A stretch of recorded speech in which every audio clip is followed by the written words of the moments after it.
Fala pessoal, sejam bem-vindos ao nosso segundo episódio do podcast Sem Roteiro. Eu sou Léo Soares, trabalho no audiovisual há mais de 10 anos e esse podcast é onde você conhece a galera que move o audiovisual aqui dentro da nossa cidade e região. Meu convidado de hoje é nada mais, nada menos do que ele, Rafael Costa. Seja bem-vindo, Rafa. Obrigado, Léo. E eu sou o Rafa Costa. Rafa, eu vou começar com a pergunta essencial, né?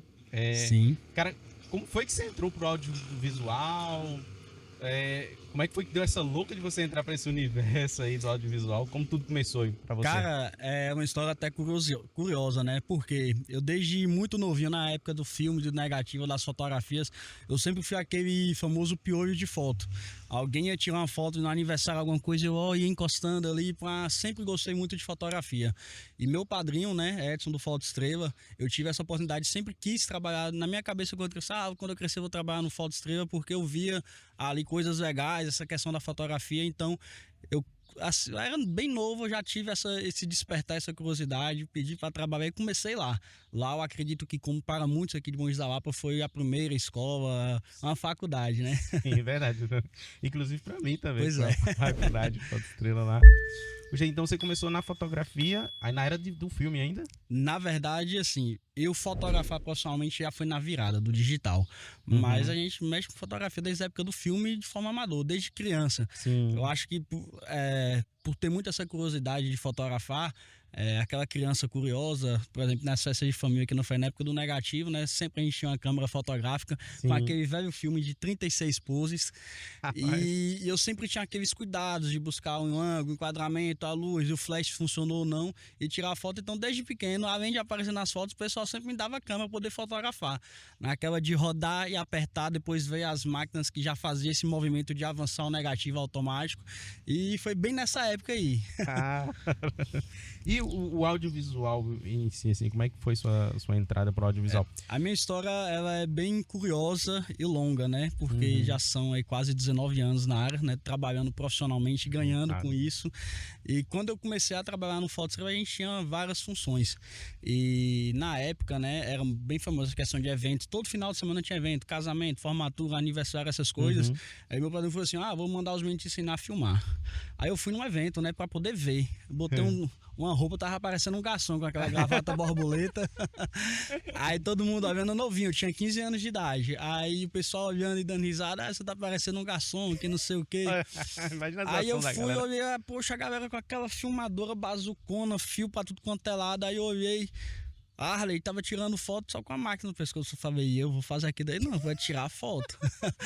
E aí, quando eu comecei a trabalhar, eu já desenrolei para poder ir pro laboratório. Então, rapidinho eu fui aprendendo a revelar e tal. Era algo que, tipo assim, exigia muita confiança na época, principalmente pela baixa idade que eu tinha, né? Tinha 15 anos de idade na época que eu comecei, e principalmente fotos profissionais. Ninguém confiava deixar as fotos para que eu revelasse, só queria que a árvore revelasse ali.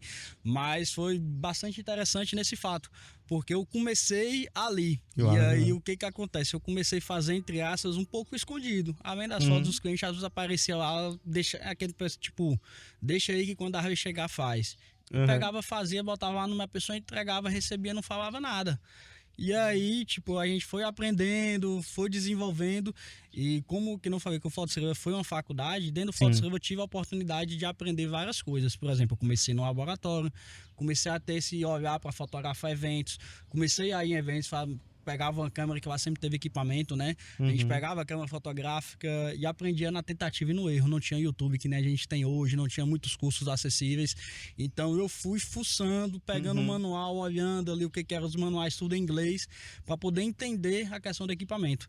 E lá eu tive a oportunidade de aprender fotografia, aprender edição de fotografias, edição de imagem. A gente foi literalmente uma faculdade. E a gente teve aquela questão do contato com os equipamentos, contato com tecnologia, e aí depois é só um investimento contínuo, né? A gente vai sempre estudando, atualizando equipamentos e evoluindo, buscando sempre evolução, nunca ficar parado. Nunca ficar parado, né, velho? Quando você começou ali a parte de filmagem, hoje você presta serviço de quê? Hoje Rafa Costa, a empresa Rafa Costa. Então, hoje eu trabalho bastante na parte de fotografia e filmmaker. O que eu tenho hoje é como se fosse uma produtora. Eu não me, entre aspas, não me considero como uma produtora, mas eu atendo tanto a área de fotografia como a área de filmagem e marketing. Filmagem para eventos, a gente está estruturando a equipe para poder começar a trabalhar esse ano, porque está tendo uma demanda, o pessoal sempre me pede, porque eu faço muito a parte de marketing para empresas. Eu tenho alguns clientes que a gente faz esses trabalhos de forma recorrente e o pessoal vê, compartilhando esses vídeos, essas coisas, o pessoal, pô, tem um evento e quero fazer. Eu ainda não fazia, fiz alguns assim que são clientes recorrentes, que pessoas que já fazem parte ali da minha carta de clientela, né? Mas esse ano a gente está tentando expandir isso daí para poder pegar eventos tanto de fotografia como filmagem e continuar atendendo as empresas na área de marketing e expandir um pouquinho também. E é essencial ter equipe, né? Tem que ter equipe. Não dá pra fazer sozinho. Tudo sozinho. A gente começa, mas não termina. Não tem como, não. Isso. Então hoje você abrange todo, tanto o audiovisual, né, como fotografia, mas por que você não se considera uma produtora assim? Existe uma dificuldade em se vender como produtor ou como é que é, ou não? Eu acredito que seja mais com um posicionamento pessoal. Porque quando a gente fala em produtora, o que eu identifico como uma produtora? É uma empresa com um número de X de funcionários e cada um tem sua função. E aí quando a gente busca mais ali o seu posicionamento pessoal como fotógrafo, como filmmaker, na área de marketing, poder prestar esses serviços do audiovisual, você não vende um negócio, você vende a sua entrega, a sua imagem. Isso. Então a gente tem a característica, assim como você tem o seu... como é que eu posso dizer? Você tem a sua estética para poder entregar, você tem sua forma de lidar com os clientes e tudo. A gente também tem uma. E geralmente produtora, ela faz tudo meio padrão, porque tem uma pessoa em cima e tem a galera embaixo para poder executar. Então não tem muito aquela identidade. Eu falo assim por experiência que eu já tive com outras empresas. É muito assim, tipo, o pessoal não importa se o serviço está sendo executado da forma A ou B, só quer que seja executado. E para mim, a gente que trabalha mais ligado nesse audiovisual, que lida diretamente com os clientes, a gente busca sempre essa questão de qualidade de atendimento, a entrega final, todos esses processos, né, que a gente faz para poder diferenciar a nossa entrega. E isso é bom e é ruim porque acaba sobrecarregando a gente não consegue às vezes dividir e atribuir tarefas, porque às vezes as pessoas esperam muita coisa da gente, se a gente mandar um terceiro talvez não entregue aquela experiência. Não entrega, porque a galera vai querer lá, Rafa, né? Rafa não vai querer outra A gente pessoa. vende hoje, meu pacote de entrega geralmente vai estar sempre todo mundo englobado, a gente deixo a galera fazer tudo, mas eu tô sempre ali também nos eventos, nos atendimentos. E na maioria das vezes, na maioria das vezes, ou eu tô fazendo ou eu tô ali atrás auxiliando, orientando, supervisionando, mas a gente sempre trabalha presente. Você tem um operador, mas a visão é totalmente sua. Isso. A execução, né, a forma que é até mesmo para poder mudar. Por exemplo, eu tenho um rapaz que trabalha comigo há mais de 5 anos. Porém, eu tô sempre ali do lado, faz assim, olhando e tal. Colocando aqueles detalhes que a gente é perfeccionista. Demais. É que a gente comentou no off aqui. Tem muito defeito que a gente vê, que a gente fala que é defeito, mas pro cliente não é defeito. É coisa que a gente dá na nossa cabeça. Entendo bem isso. Acho que é de nós querer esse perfeccionismo todo, né? Sim. E igual você fala, muitas vezes acaba se tornando até uma perda de tempo, porque o cliente final ele não vai acabar percebendo. O cliente ele tem geralmente uma dor, ele tem um problema e ele quer alguém que solucione aquele problema. Na maioria das vezes, o cliente ele não sabe o real motivo desse problema, ele quer uma solução. E a gente tem que ser esse profissional que vai solucionar o problema do cliente, vai entregar aquilo e sempre surpreender com um pouquinho mais. Então é sempre bom, aquela brincadeira, que o olho do dono engorda a boiada. A gente tem que estar ali supervisionando, seguindo ali, orientando para poder ter a entrega dentro daquilo que a gente considera como perfeito, né? Entendo. Eu ia deixar essa pergunta mais para frente, mas como você já entrou no assunto aí, né? Falando de entrega, hoje, com tanto 19 anos de experiência, né? Como é a entrega hoje sua? Como você resolve o problema do seu cliente? A galera tem um problema, então é nossa função resolver da melhor forma possível aquilo ali. A gente vai falar alguns perrengues também, entre aspas, né? Mas o que acontece geralmente? Vamos falar de fotografia e filmagem de eventos. Quando o cliente ele contrata a minha equipe para poder fazer essa cobertura de um evento, seja um evento corporativo, um casamento, um aniversário, qualquer coisa, ele quer a cobertura, ele não quer saber como é que vai ser feito. Geralmente, alguns clientes, hoje eu faço, a maioria deles, eu tento fazer uma reunião online pra gente poder entender o evento ou presencialmente. Importante. Isso. Que nessa reunião a gente consegue fazer um briefing, levantar as informações. E quem tem experiência, que isso é um fato relevante no mercado, a experiência ela nos traz o feeling de mercado pelo tempo. A gente já conhece a experiência de evento, a gente já consegue prever antes do evento acontecer o que a gente vai ter de imagem, de conteúdo. Então, por exemplo, na parte de vídeo, hoje a gente faz muito roteiro. Tem um curso de direção de cinema, onde até mesmo eu vou fazer um evento ali que eu nunca fiz na minha vida, mas a gente se planeja com base nessas informações do briefing, o que o cliente tinha como ponto principal, o que precisava destacar, para poder entregar um filme, por exemplo, baseado naquilo que o cliente queria destacar. A gente vai para a parte de fotografia. Eu sou uma pessoa que não me considero muito artístico. Eu sou mais aquele fotógrafo jornalístico. Eu busco preservar o momento conforme ele está acontecendo. Eu tive até um bate-papo interessante no ano passado com um padre durante um casamento, né? Ele veio antes da cerimônia, que é comum. Hoje os padres vinham orientar as equipes e tal sobre as normas e condutas dentro das igrejas, né? Eu sou católico, já participei de bastante eventos da igreja, então a gente já conhece o que pode e o que não pode. Só que depois dessa época do audiovisual, pegar esse nome, né? Antigamente era filmagem de casamento, hoje já faz filmes de casamento e tal. Antigamente a pessoa botava um tripé, botava a câmera, zoom vai, zoom vem, vai para um lado e vai para o outro, então não atrapalhava. E hoje em dia você pega um videomaker, um filmmaker com gimbal e fica transitando toda hora ali, esquece de ter um zoom, de buscar os equipamentos para poder não interferir. Aí eu falei com o padre, né, que justamente eu faço isso. O momento, principalmente de uma cerimônia religiosa no casamento, durante a parte da homilia ali, a cerimônia, é um momento de contato, da leitura, da palavra. Então eu não interfiro em nada. Às vezes eu evito até fotografar. Antigamente eu usava bastante flash. Hoje nos eventos eu já tento buscar um pouquinho do LED. Os equipamentos, lentes um pouquinho mais claras, nos garante a entrega com qualidade bem legal. Então eu fotografo, eu jogo a câmera para o obturador eletrônico, fotografo de forma silenciosa para poder interferir o mínimo e pegar as reações ali de forma espontânea. Enquanto tem alguns profissionais que às vezes ficam, não sei o que, faz isso, faz aquilo. Não é interessante por um momento e até os padres eles chamam a atenção disso. Como você chegou nessa conclusão, você precisou de um puxão de orelha? Rapaz, te digo porque eu já levei um puxão de orelha de um padre. Na verdade, foi a partir disso aí que eu tive né? Comecei a buscar mais ali como é que se comporta aí e tal. Na verdade, que não te falei, a minha família, né, todo mundo é muito religioso, então a gente cresceu dentro da igreja. E, por exemplo, o Rafael, quando criança, né, a gente sentava no altar, ficava ali e tal, os adultos sentavam nos bancos, na cadeira. Então a gente já tem aquele comportamento do respeito. Sim. Hoje em dia você vê que algumas... As crianças de hoje não tem muito limite do que é e tal, mas a gente, quando é criança, a gente entendia o que a gente pode e o que não pode fazer dentro da igreja. Então a gente já cresce com aquilo. Eu nunca levei um puxão de orelha de padre nem nada.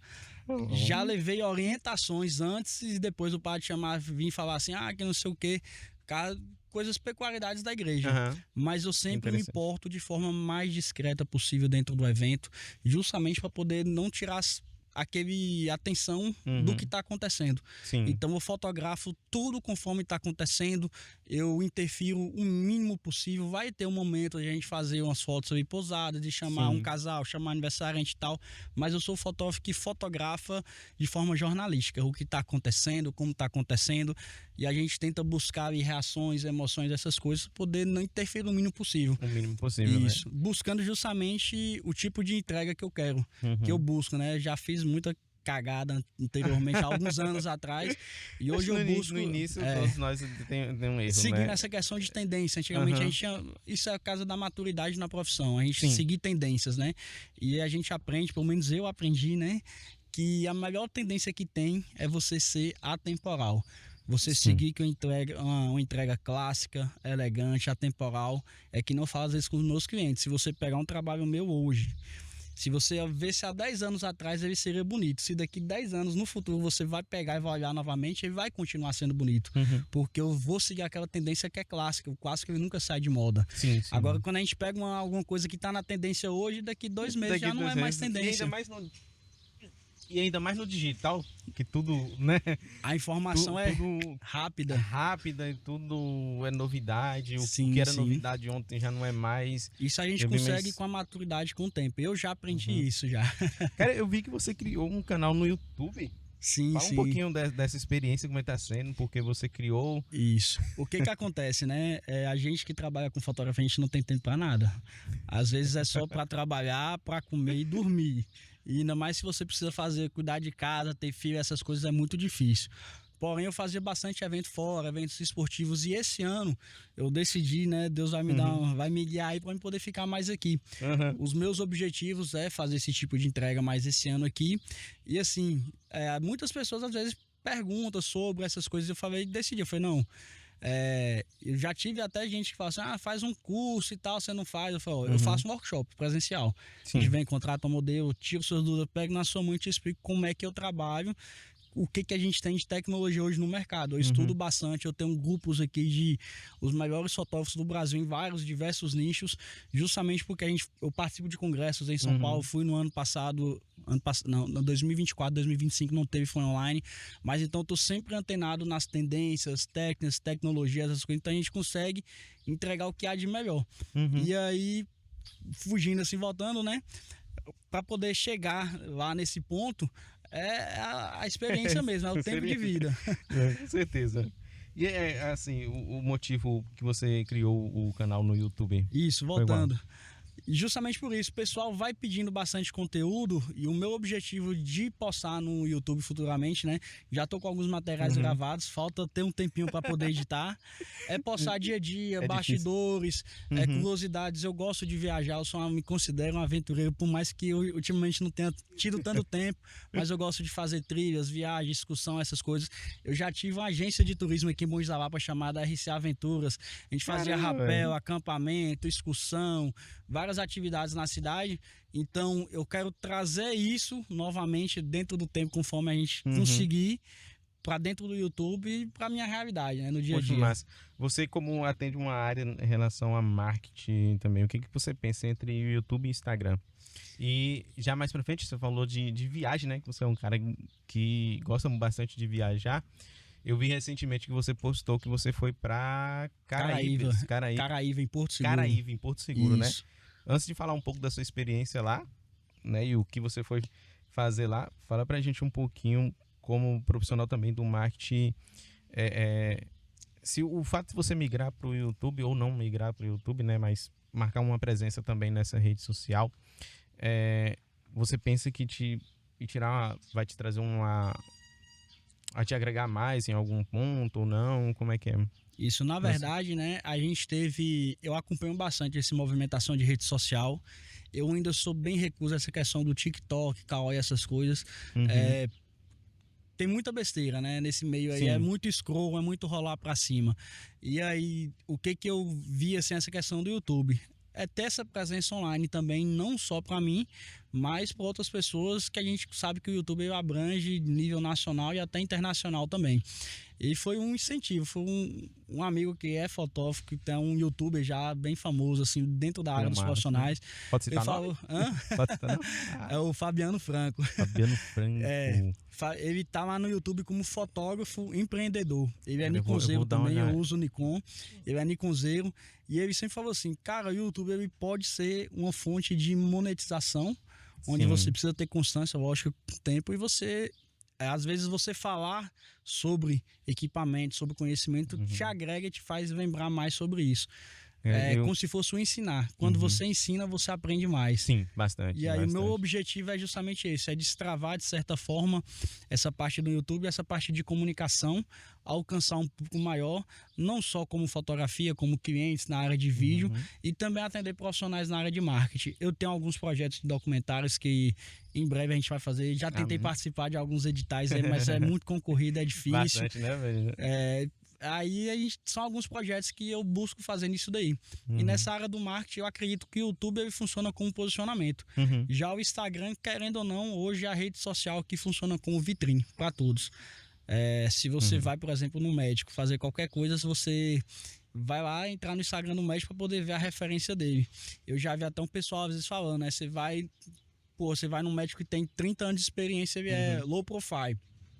E você vai num médico que acabou de sair da faculdade e que tem um marketing muito forte e tudo, posicionamento nas redes sociais, e o cara que acabou de sair da faculdade aí cobra, vamos dizer, num procedimento simples 50 mil, enquanto que é low profile, 50 anos de experiência, cobra 10 mil.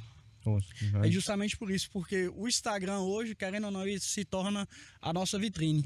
Às vezes o pessoal compra, você gera desejo através da rede social e principalmente do Instagram. Eu também criei um canal no YouTube, mas o meu objetivo assim foi mais criar ter uma experiência em relação, fazer experimentações, né? E até para passar para meus potenciais clientes, que eu vejo bastante nicho, não sei se você concorda com isso, mas tem bastante nicho aqui na cidade que eu acredito de coração que se criasse um canal no YouTube geraria uma autoridade muito maior para eles, né? E consequentemente também atrairia uma clientela, acho que até melhor, por conta dessa autoridade. Com certeza. Eu falo por experiência, né? Às vezes a gente pensa fora da caixinha, né? Da gente que é do audiovisual, que busca por conhecimento, por tecnologia, investe caro em equipamentos. Não existe nada barato hoje em dia.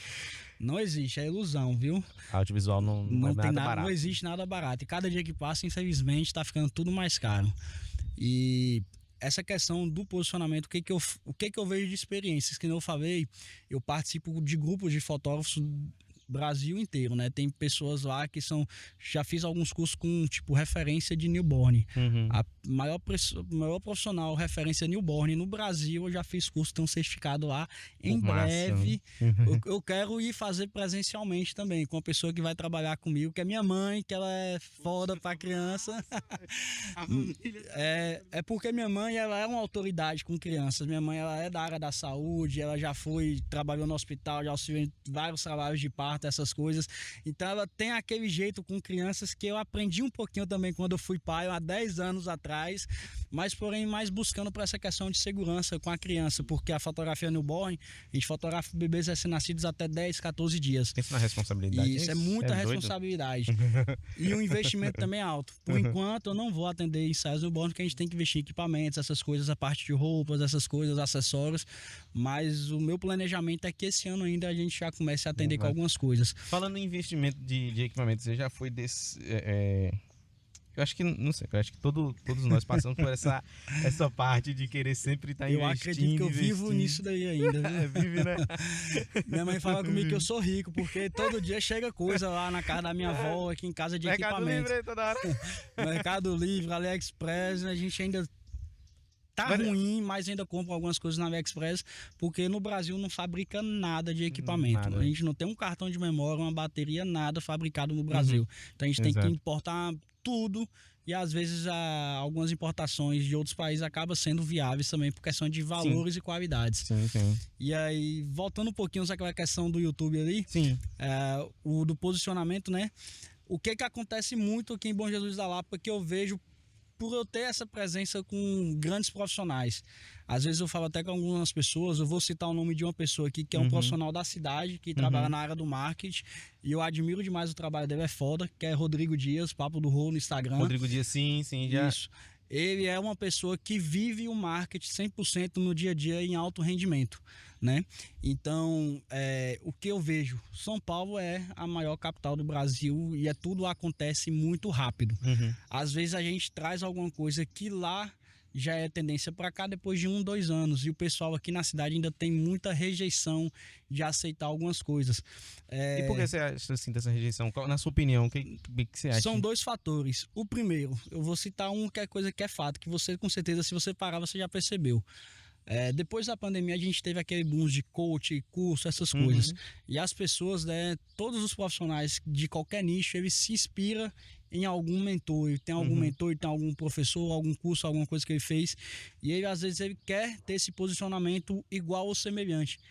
Porém, ele nunca está disposto a investir igual aquele profissional investe. Às vezes ele acha, vamos jogar por cima, se eu passo um orçamento para fazer um vídeo de R$1.000, eu acho um absurdo. Só que eu acho um absurdo pagar R$20.000 numa câmera fotográfica também. Mas ainda fazer o quê, né? A gente que trabalha com fotografia na área de filmagem, no audiovisual em si, nós somos profissionais que também precisamos viver, temos famílias, contas para poder pagar, gastamos com equipamento, é tudo muito caro. Voltando àquela questão de equipamento, a gente tem um vício de perfeccionista. O bom profissional, ele tem isso. O que diferencia um bom profissional de um profissional que parou no tempo. Essa questão de investimento em equipamento, tecnologia, conhecimento. Você vai ver aquele profissional que tem um equipamento há 15 anos e trabalha, enquanto ele estiver funcionando, está trabalhando, entregando aquele mesmo material até hoje. E eu não, você está sempre buscando entregar alguma coisa diferente, com mais qualidade.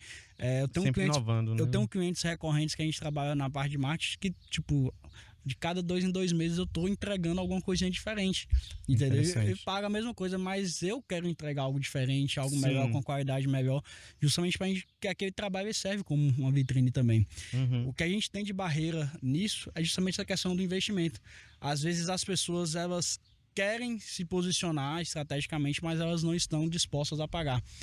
E tudo é caro. O que a gente tem de mais caro hoje, a nossa moeda, é o tempo. Sim. Quanto mais eu creio bastante nisso também. Quanto mais você estuda, quanto mais você se dedica a uma coisa, a sua hora, ela fica mais cara. E tudo agrega. Por exemplo, se você chega para um dono de uma empresa aí, ele vai ter um tempo de bater papo aqui? Talvez não, porque ele tem 1000 e outras coisas para poder fazer. Ou talvez ele tenha, porque ele tem outra pessoa que ele paga muito mais dinheiro para isso, para poder cuidar do que ele deveria estar fazendo. E a mesma coisa, o tempo que você está aqui, você poderia estar fazendo outra coisa, eu também poderia estar fazendo outra coisa. A gente trabalha 24 por 24, 7 dias por semana. Verdade. Não se engane achando que fotógrafo de um meio trabalha só final de semana. Quem dera fosse. Tem aquele glamour. Você trabalha no final de semana, na semana você faz o quê? Na semana a gente tem que editar, tem que entregar, atender cliente, responder proposta, enviar serviço, atualizar a rede social e inúmeras outras coisas, comprar equipamentos. Vou cortar rapidinho aqui, que eu já vou no assunto. Deixa eu ver como eu... Deixa eu ver se minha câmera ainda tá gravando.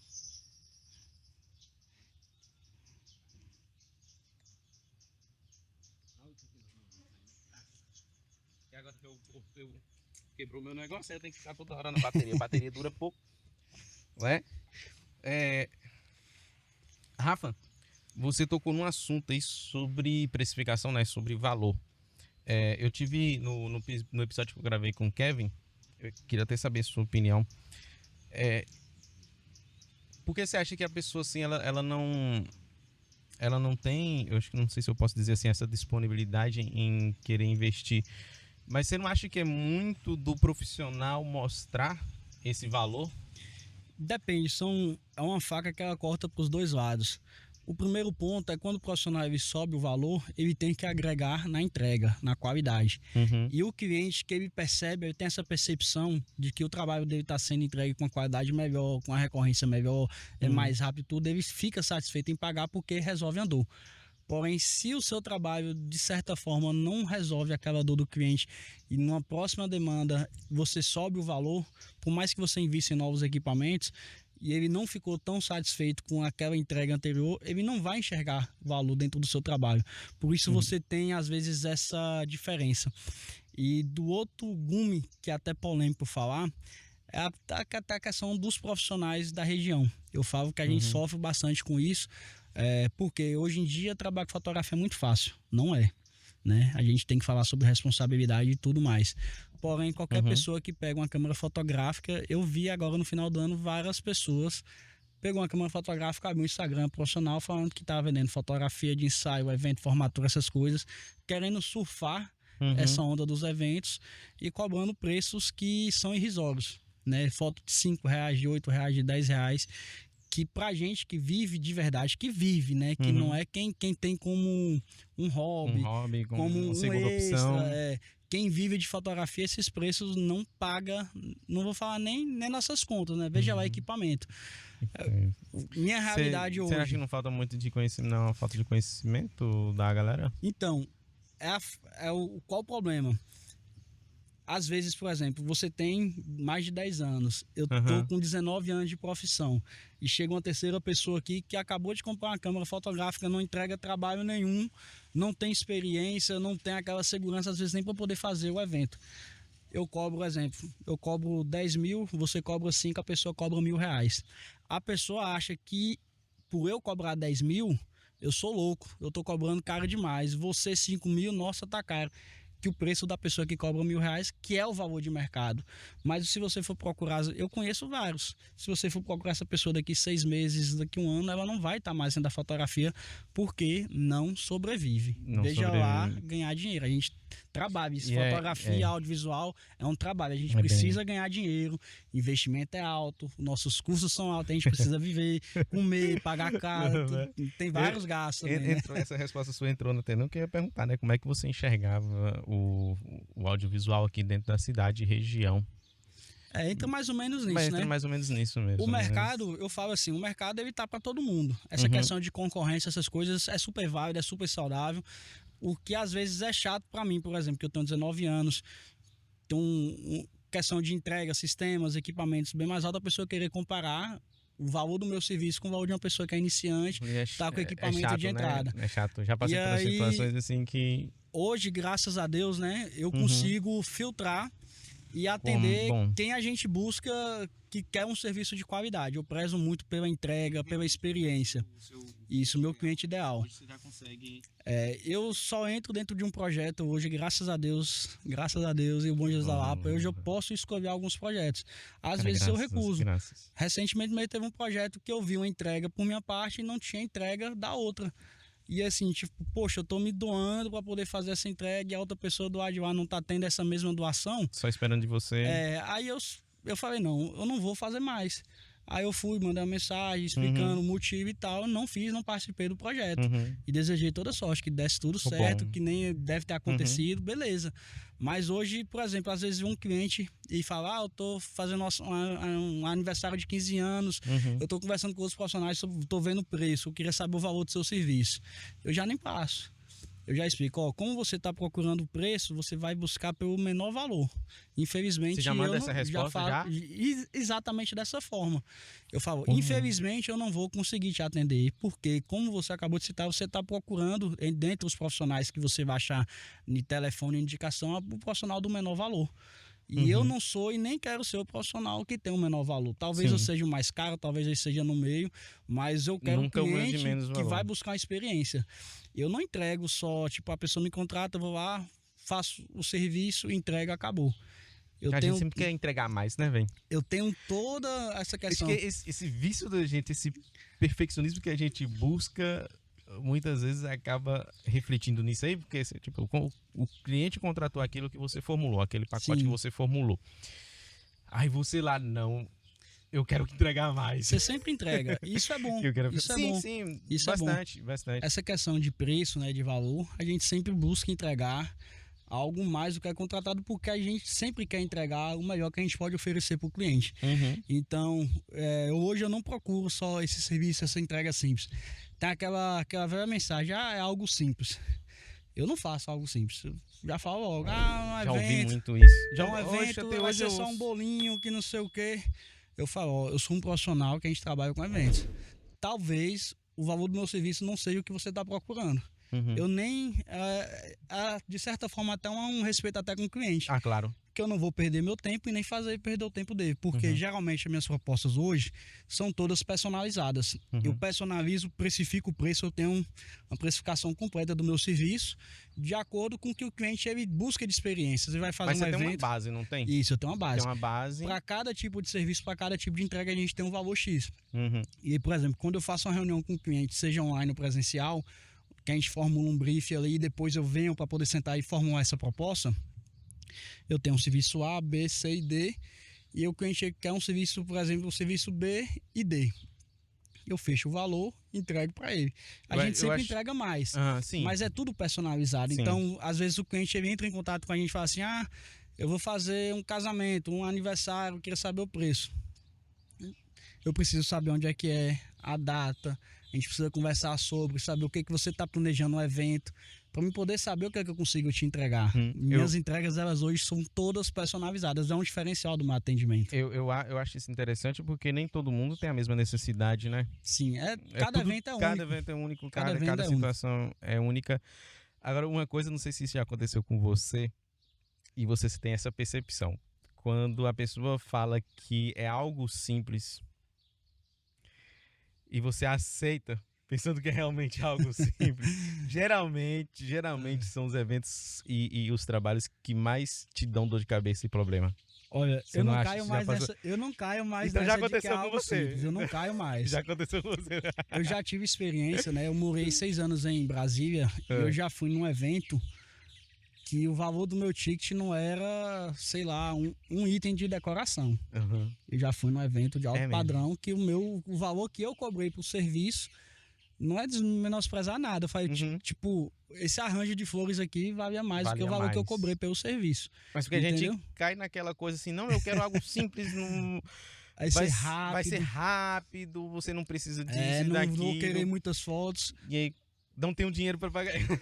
Eu vou até citar o que é que foi, não tem problema não, tem muitos anos. Eu fui num evento eu não lembro se a empresa, eu acho que era a Intelbras ou era da Sony.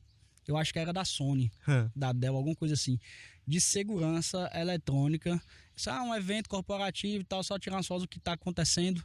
Cara, simplesmente eles estavam falando de toda a segurança eletrônica que ia rolar durante a Copa do Mundo, lá em Brasília. O tipo de câmera que tinha sensor, que se avançasse o sinal e tal.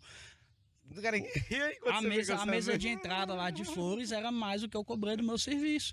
E eu dei um prazo para poder entregar o trabalho, na época era de 10 dias, eu entreguei com 2 dias. Eu sempre entreguei, a gente sempre faz a mais. Já fui lá na empresa, entreguei olhando assim pra mulher, falei, sacana, viu? Tipo, exemplo, dava pra me ter cobrado 10 vezes mais. E não é porque o meu serviço não valia, era o tipo de evento, entendeu? E, tipo, só tava os grandes nomes de computador inquebrável, que eles iam usar lá, o pessoal da segurança, de polícia, essas coisas. 1000 câmeras, de câmera térmica, de câmera com sensor de movimento. Tecnologia que a gente não vê no mercado comum. Isso é de alto padrão. E eu, nesse evento de apresentação do sistema de segurança lá, cobrando na época R$600. E eu acho que a mesa de entrada lá, as flores que tinha, era mais cara do que o meu serviço. Acho que não tem jeito. Eu caí, não caio mais.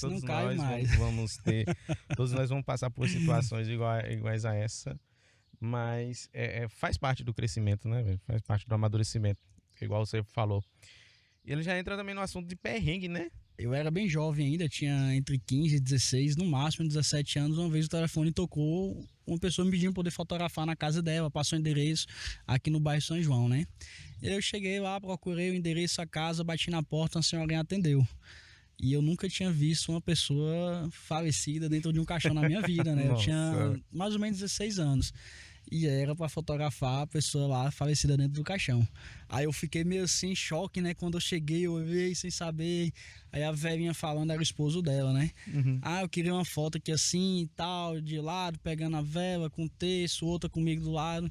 E eu nunca vou esquecer. Pra mim foi de boa, eu consegui levar de boa, mas foi o meu primeiro contato com uma pessoa que tinha falecido, né?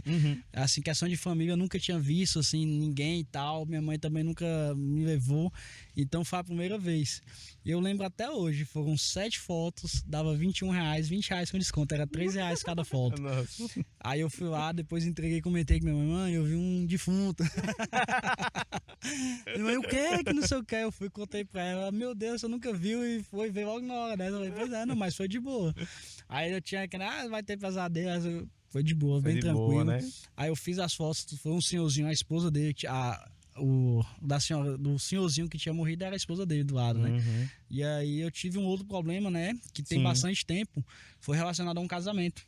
Eu tinha fechado um contrato de um casamento em uma cidade vizinha. E dentro do contrato tinha uma taxa de deslocamento, né? Que era referente a ir lá fotografar o evento da pessoa. Só que antes disso eu fiz um ensaio pré-casamento do casal e tal. Entreguei um pôster na época que estava previsto no contrato, né? E aí, faltando alguns dias, assim, menos de um mês pro casamento, a noiva me liga questionando essa questão do valor do deslocamento, né? Aí eu achei meio estranho, ficou um clima meio chato relacionado a isso, né? E aí essa cobrança dela, porque ela até citou que, tipo assim, eu tava cobrando um valor de R$150 e que na época eu gastaria R$50 de gasolina para poder fazer o evento dela. Aí eu falei, olha, mas o carro ele não é movido só a gasolina.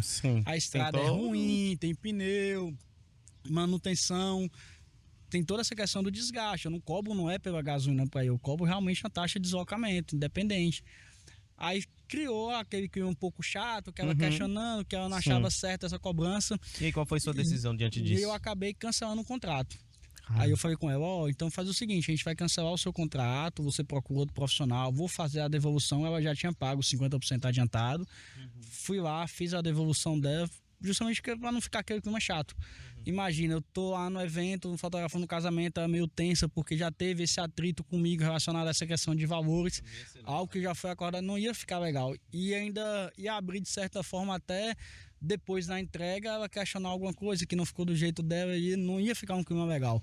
Eu até falei com ela, eu não vou te atender, mas se você quiser, se não tiver ninguém, você me fala que eu te passo contato de outros colegas, você vê, se eles conseguirem te atender, beleza. Pô, eu acho interessante que você isso. não tipo assim, mesmo você cancelando o contrato, você ainda se dispôs a ajudá-la, sim, não é? sim. Nesse quesito de estar indicando outros fotógrafos para... Não foi um cancelamento assim, tipo, na semana do evento. Era coisa de mais ou menos um mês. Eu entreguei as fotos do pré-casamento, né? Na época a gente entregava em CD, DVD, essas coisas. A parte digital, entreguei o quadro que a gente tinha feito no contrato. Não quis nada, justamente para poder evitar esse tipo de conflito posteriormente. Entreguei tudo que eu já tinha entregado, fui lá, fiz a devolução integral para ela e vida que segue. Ela ia ser melhor para mim e para ela. Ah, com certeza, que foi. Com certeza. Você livrou e você preferiu sua paz. Com certeza. Eu falo que tem trabalhos que não valem sua paz. Tem valor, né? Tem dinheiro que não... Trabalho nenhum vale a nossa paz, ainda mais vale depois de uma certa idade. Não é? Depois você já tem um amadurecimento. Eu aprendi isso recentemente, mas foi realizando o trabalho que eu aprendi. Sempre é assim, sempre vai acontecer, não tem jeito. Foi assim que eu aprendi. Como é que é a sua entrega hoje, né? O que você utiliza para facilitar isso para a vida dos seus clientes, para trazer mais valor para a sua empresa? Isso. Um dos diferenciais, né, que nos destaca de certa forma no mercado, com alguns outros profissionais, é o uso realmente de tecnologia, né? Hoje em dia a gente tem sistemas tanto para o pré-atendimento, para poder organizar o fluxo, agendamento, quanto com o sistema de CRM, que a gente faz todo agendamento, essas coisas. Eu tenho um sistema, por exemplo, de seleção de fotos online. Se eu vou fazer um ensaio, eu disponibilizo as fotos, geralmente em até 24 horas, né, para o cliente fazer essa seleção no conforto de casa. Os prazos de entrega hoje, eu considero um prazo bem rápido aqui para a cidade, para a região. Geralmente eu entrego meus trabalhos em até 7 dias úteis, né? Hoje a gente tem tecnologia, inclusive uma novidade que eu quero trazer, que a maioria dos nossos eventos a gente vai entregar com até 3 dias úteis. Rapaz, é muito rápido, justamente... É rápido demais. É muito rápido justamente por isso, porque a gente tem equipamentos novos e modernos e o uso de tecnologia hoje, os sistemas garantem a gente fazer essa entrega e essa questão da experiência também. Então, é que eu falei anteriormente lá no começo, se eu for fazer um vídeo, eu já tenho um roteiro, eu já sei o que eu vou fazer, eu tenho até um roteiro de edição. Às vezes a pessoa acha que a gente vai fazer um vídeo que grava para depois editar. Eu tenho um roteiro do cliente, eu tenho um roteiro de edição. Às vezes, dependendo do serviço, a gente faz até um storytelling para poder ter uma referência visual do que vai ser entregue, para a gente poder fazer a captação, movimento de câmera, enquadramento, que tipo de lente a gente vai usar. Então, facilita. Tudo isso para facilitar tanto para o cliente quanto para você. Isso. Né? Porque você já vê captura algo já editado, digamos assim. O cliente, quando ele vê o roteiro que eu disponibilizo para ele, ele lendo ali, já tem um movimento de câmera, que tipo de cena, onde é que vai estar, ele já consegue também, de certa forma, visualizar o material que vai ser entregado dentro do ambiente dele. Geralmente a gente faz esses trabalhos dentro do ambiente do cliente. Então, quando eu trago isso para o computador para fazer edição, eu tenho um roteiro de edição, então a gente já sabe quais são os cortes, o tipo de transição, o tipo de música. Às vezes eu escolho a música antecedente ali, então graças a Deus, eu não tenho quase retrabalho. Exemplo, eu mando para o cliente, eu não peço aprovação, eu já mando o material final para ele, e é muitas das poucas vezes, dependendo do tipo de projeto, que fala, eu queria adicionar isso, tirar isso, botar isso.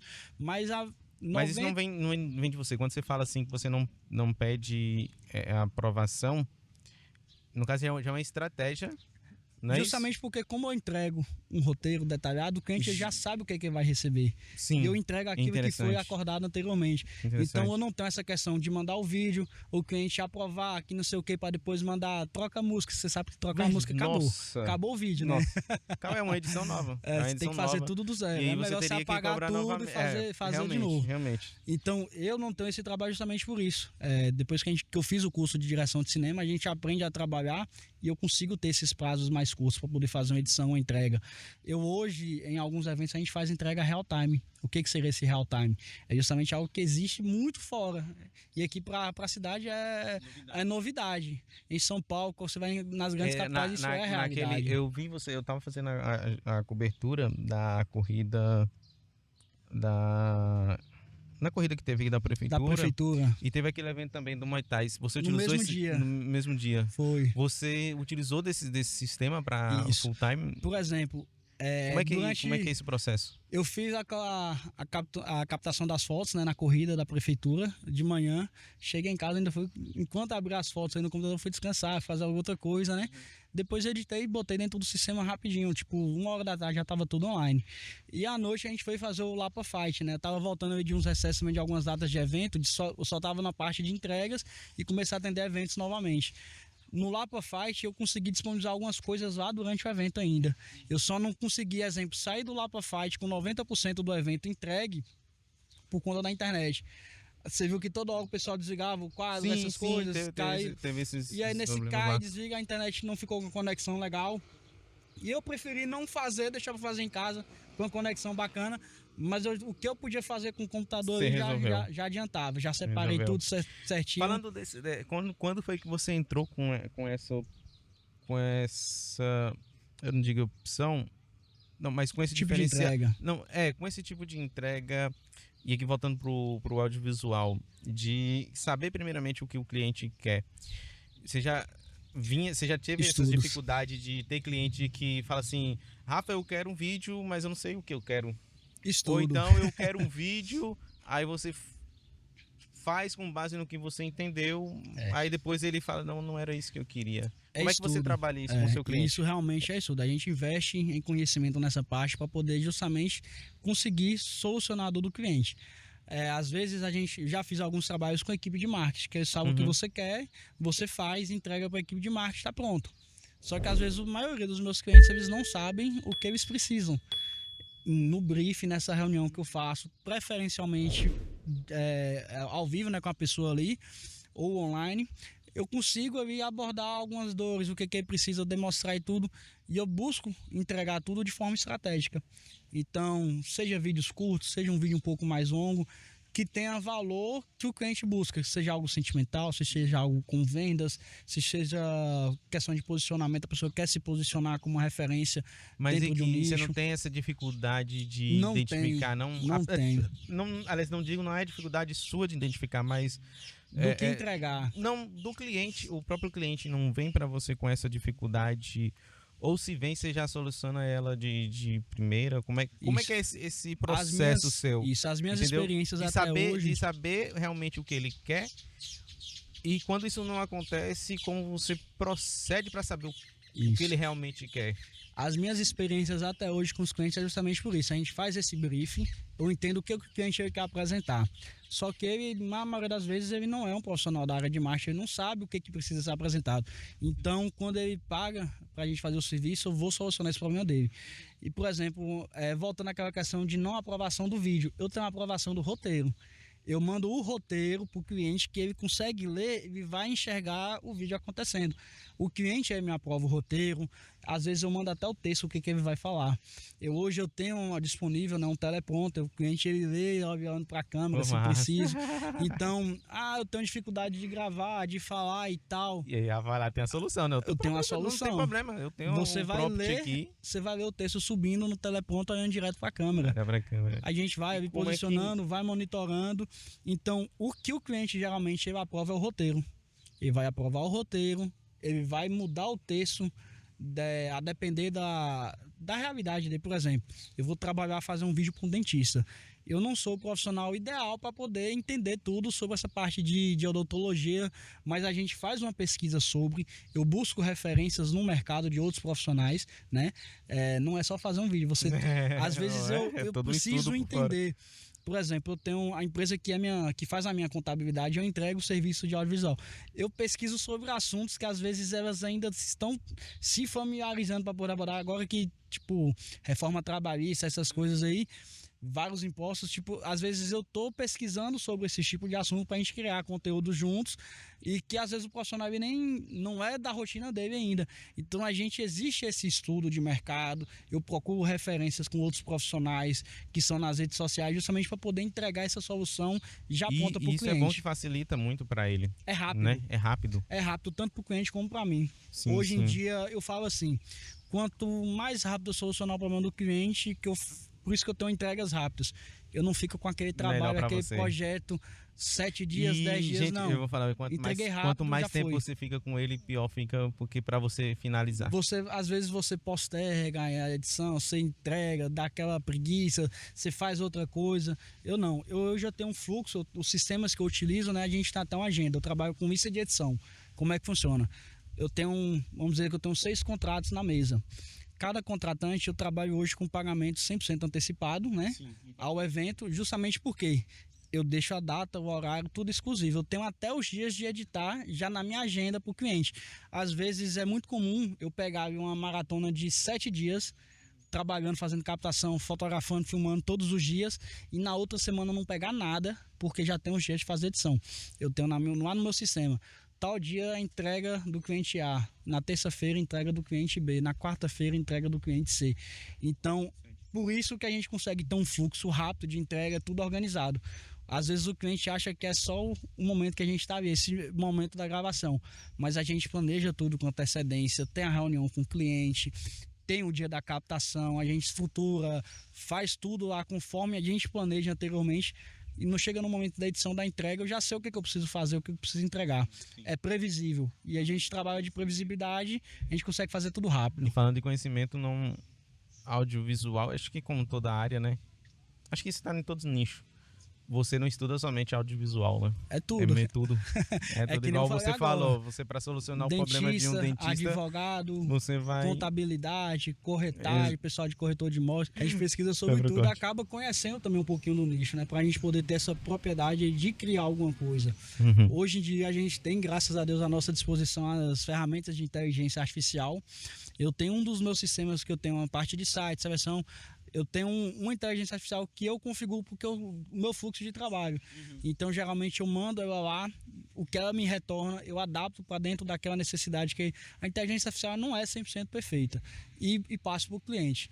Por exemplo, um vídeo, o cliente aprovou, beleza. A gente passa para frente, captação, edição e entrega. Eu acho que tem que ter o toque humano. Eu acho que o pessoal fala muito assim, a IA vai substituir você, vai substituir não sei o quê. A inteligência artificial... Mas eu acredito que ela veio para te auxiliar. Auxiliar. Ela não tira o nosso fio, o nosso mercado, até mesmo porque a inteligência artificial é treinada com pessoas. O que pessoas fazem, o que profissionais, o que referências fazem é o que treina a inteligência artificial. Ela está sempre em constante evolução. E ela tem como referência o quê? Os seres humanos. Os seres humanos. Isso. Eu utilizo hoje a inteligência artificial praticamente em quase tudo que auxilia nosso trabalho. É por isso que eu tenho entrega rápida. A gente tem ferramentas que auxiliam nos processos. Porém, se eu não fizer, se eu não dar a minha identidade, o meu toque, não sai do jeito que eu quero. Eu vou dar um exemplo de seleção de fotografia. Existem várias ferramentas que fazem seleções automáticas das fotos boas, fotos ruins. Tira foto desfocada com olho fechado. Às vezes eu quero a foto com o olho fechado. Às vezes a foto que está desfocada é a foto que eu fiz mesmo, então não tem como. Tem que ter esse toque. Por exemplo, eu tenho 3 ferramentas que fazem esse tipo de seleção. Eu não uso. Tem muitos fotógrafos que usam, que, por exemplo, faz um casamento, tira lá 15 mil fotos e usa para poder diminuir, sei lá, para 3 mil, para depois ele dar uma refinada. Eu não uso, porque eu prefiro eu mesmo ver o que está acontecendo, eu refinar aquilo ali que é um processo que às vezes demora 3, 4 horas, mas eu sei o que eu estou entregando. Até o momento a inteligência artificial não faz isso com perfeição. Possa ser que no futuro ela faça. Mas ela pega essa referência do nosso trabalho, o que a gente entrega, por exemplo, o catálogo do Lightroom, e pegar o que a gente vem entregando ali e ter como uma referência, mas ainda assim não é 100%. Às vezes a gente faz uma foto desfocada porque a gente quer. A gente manda alguém fechar os olhos porque a gente quer. E a inteligência artificial, tá fechado, não presta. Tá desfocada, não presta. É melhor segundo o que ela pensa que é melhor, né? Não é segundo não, que ela... Por mais que a gente tente configurar ali, não fica 100%. Para vídeo também. Hoje em dia tem as ferramentas que geram vídeos com inteligência artificial, né? Algumas coisas são válidas, mas sempre que eu falei que eu sou um cara clássico, a gente vê a inteligência artificial, ela tem que nos auxiliar, não fazer o trabalho. Com certeza. Às vezes, é que não falei, às vezes o pessoal faz alguma coisa que é tendência. Daqui 2 meses, 3 meses, essa tendência deixa de ser tendência. E o que é clássico vai continuar sendo bonito. Eu nunca peso a mão, por exemplo, na colorização de fotos, na colorização de vídeos. Eu nunca peso a mão ali no uso da inteligência artificial para poder refinar uma edição de foto, por exemplo. Hoje, dos programas de edição, por exemplo, que facilita a minha entrega rápida, a gente usa algumas ferramentas que tem para poder editar a pele. Mas eu sempre mantenho a naturalidade. Tem gente que pesa a foto e quando você vai olhar ali tá parecendo uma boneca. Não tem poros, não tem expressão facial. Eu lembro da época que a gente queria ter todo queria aquela pele de bebê, né? E ficava uma coisa tão... realidade. A gente parecendo uma pintura a olho, assim, uma coisa irreal, surreal. Já aconteceu uma vez de eu fazer um casamento e os meninos editar um álbum de casamento e tirar uma pinta da mulher. Nossa. E fez o álbum. Não foi cliente minha, era de outro colega. Na hora que ela olhou o álbum, foi cadê minha pinta? Cadê minha pinta? Minha identidade ali. Teve que refazer o álbum todinho. Voltar todas as fotos, porque tipo assim, fechou, salvou o arquivo JPEG, não tinha como. Aí teve que pegar todas as fotos, montar de novo, mandar pra encadenadora, né? Porque eu mandava pra Goiânia, demorava pra chegar e tudo. Cara, todo um retrabalho imenso. Esses dias eu fotografei no estúdio uma criança que amanhã ele tem uma cicatriz na testa, não tira. Eu fotografei uma pessoa que tinha uma expressão facial de poros, esses negócios. Ela falou, Rafa, esses negocinhos que ele falou, não tira, pode deixar. Massa. Eu sempre converso com o cliente poder identificar. Falando de estúdio, Rafa, o que você acha? Eu vejo que você trabalha com vários nichos. Isso. Certo? Você tem eu uma gosto demanda, de falar que eu fotografo pessoas. Você tem uma demanda em vários, você atua ali em vários nichos ali. Existe aquela máxima assim que trabalho, qual é o mais fácil? Ou e uma segunda pergunta seria assim, estúdio, né? Como é que é esse processo de estúdio? Você acha que é melhor no estúdio, é melhor na externa? É um pouquinho diferente, né? Um pouquinho diferente, o que acontece? Que não falei, eu gosto de fotografar pessoas. Às vezes o pessoal fala assim, você tem que se especializar em casamento, você tem que se especializar em formatura, essas coisas. Eu sou aquele profissional antigo que eu prefiro saber fazer tudo, porque eu consigo trazer técnica do estúdio para dentro do evento, eu consigo trazer minha experiência dentro de um evento, de um casamento, para um exemplo corporativo.